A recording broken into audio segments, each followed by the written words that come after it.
What does it sound like when a nation with 500-plus nuclear warheads tells America it's willing to use them? The answer arrived in October 2025 from Victor Gao, former translator for Chinese leader Deng Xiaoping, Yale Law School graduate recommended by Henry Kissinger, and one of China's most prominent international voices. His words weren't diplomatic hedging or vague warnings. They were explicit nuclear threats delivered with cold precision. If you want to impose nuclear war on China, you will be wiped out by nuclear war. If you want to destroy China, you will be destroyed. If you want to impose nuclear war on China, you will be wiped out by nuclear war. If you want to destroy China, you will be destroyed. This wasn't some random nationalist blogger or fringe commentator issuing empty threats. Victor Gao is the vice president of the Center for China and Globalization, a regular CNN and Al Jazeera commentator, and someone whose views are widely interpreted as reflecting Chinese government thinking, even when they're not official policy statements. Before we move ahead, make sure to like the video and subscribe to the channel so you never miss an update. When someone with Gao's credentials and connections says China is prepared to respond to American aggression with nuclear annihilation, the world needs to pay attention. Because that's not bluster, that's a warning. The timing made the threats even more chilling. Gao's statements came immediately after China's September 3, 2025 Victory Day military parade, where Xi Jinping stood alongside Vladimir Putin and Kim Jong-un, the leaders of three nuclear-armed nations aligned against the United States, while China unveiled the DF-61 ICBM, a monster missile capable of carrying 60 nuclear warheads and reaching any target on Earth within 20 minutes. The message was unmistakable.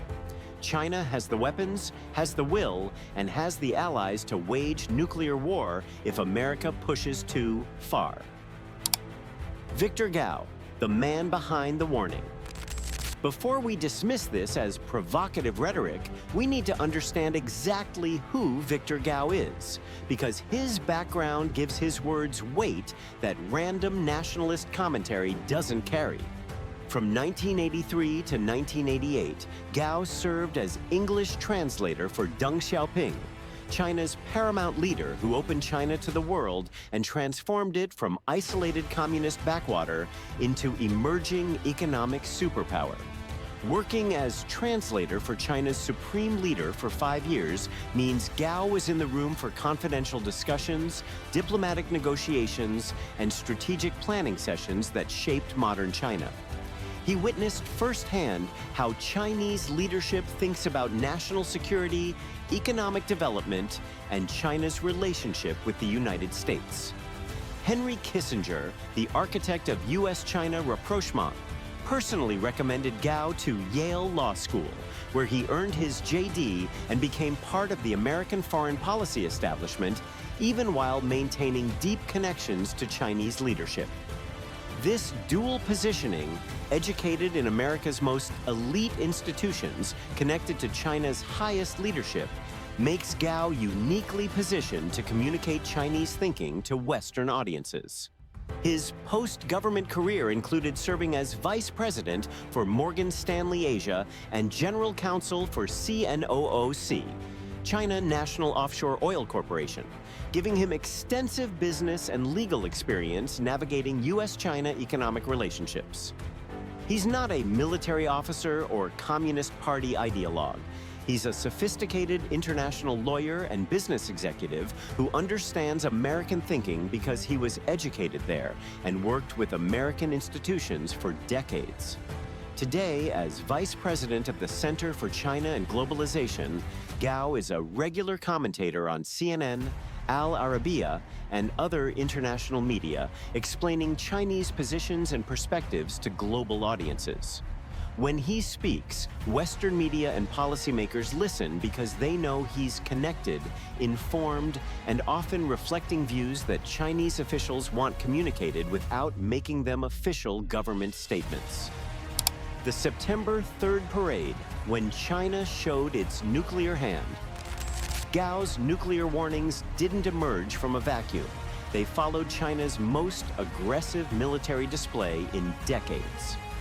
the September 3rd, 2025 Victory Day Parade, celebrating the 80th anniversary of Japan's World War II surrender, became a showcase of Chinese military power designed to send multiple strategic messages simultaneously. The optics alone were extraordinary. Xi Jinping standing alongside Vladimir Putin and Kim Jong-un, the leaders of China, Russia, and North Korea, three nuclear-armed nations explicitly opposed to American hegemony, publicly demonstrating unity and alignment. The symbolism couldn't be clearer. An anti-American alliance of nuclear powers is forming, and they're willing to cooperate against perceived U.S. threats. Then came the weapons, and this is where the parade transformed from symbolic display into genuine strategic warning. The DF-61 ICBM made its public debut, and the specifications are genuinely terrifying. This isn't a missile designed for limited nuclear options or proportional response.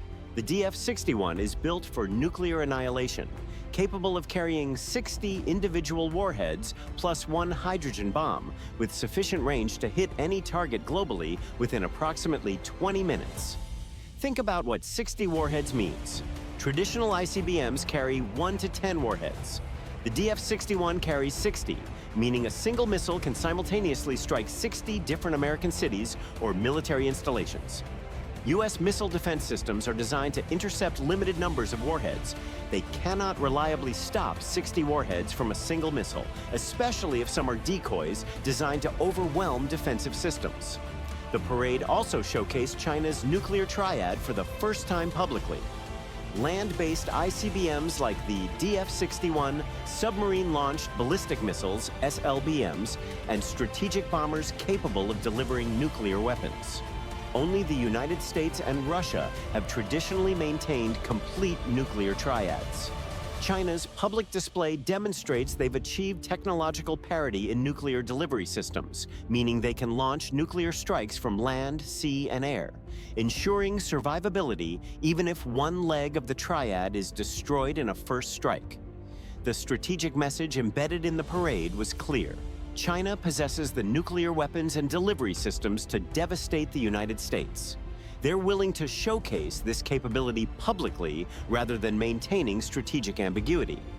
And they've aligned with Russia and North Korea to demonstrate they won't face America alone if conflict erupts.